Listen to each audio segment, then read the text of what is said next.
शेवचे लाडू मी दिवाळीच्या वेळेस बनवलेले, त्याच्यावर मी आज बनवते कारण शिवजयंती पण आहे आणि माझ्या मुलीचा वाढदिवस आहे, त्याच्यामुळे म्हटलं गोड काहीतरी होऊ द्यावं. तर शेवचे लाडू बनवण्यासाठी 5 वाट्या बेसन पीठ घेतले मी इथं आणि जेवढं पाणी लागेल ना तेवढं घालून मी इथं घट्ट असं पीठ मळून घेतले. त्याच्यानंतर तेल टाकले कढईमध्ये. तुपामध्ये मी शेव काढत नाही, तेलामध्ये काढते. तुम्हाला जसं हवं आहे, तुम्हाला जसं म्हणजे आवडतं तसं तुम्ही करू शकता. आणि आता मी शेव तेलामध्ये काढून घेते. जास्त पण आपल्याला शेव कडक काढायची नाही, एकदम सॉफ्ट होईल तेवढीच आपल्याला काढायची सॉफ्टमध्येच. आणि शेव मी हाताने चुरून घेणार आहे. मिक्सरपेक्षा ना हाताने चुरलेली शेव कधी पण चांगली आणि लाडू पण टेस्टी लागतात.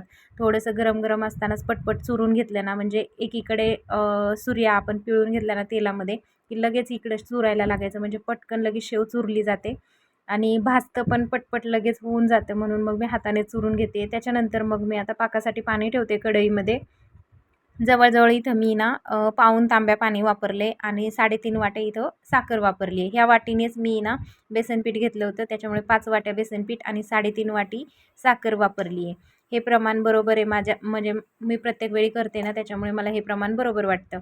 तर आता हे सगळं चुरून झालं आहे. जी शेव काढलेली त्याच्यामध्ये वेलची पूड टाकली आहे. आता पाक झाला आहे की नाही हे कसं ओळखायचं, एका वाटीमध्ये पाणी घ्यायचं आणि जो आपण पाक तयार केला आहे ना, तो ह्या पाण्यामध्ये थोडासा टाकून घ्यायचा, म्हणजे अशी गोळी तयार झाली की समजायचं पाक आपला तयार झाला आहे. तर छान अशी गोळी तयार झाली, त्याच्यामुळे पाक लगेच मी ह्या शेव चुरून घेतली त्याच्यामध्ये टाकून घेतलं आणि आता हे गरम गरम असतानाच मिक्स करून घेणार आहे.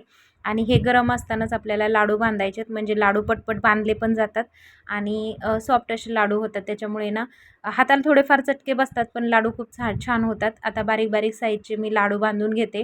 असं लाडू करताना ना मी माझ्या वडिलांना बघायचे, आई-वडील माझे संध्याकाळच्या वेळेला, म्हणजे जेव्हा दिवाळी असायची ना त्यावेळेस संध्याकाळच्या वेळेला ना लाडू करायचे.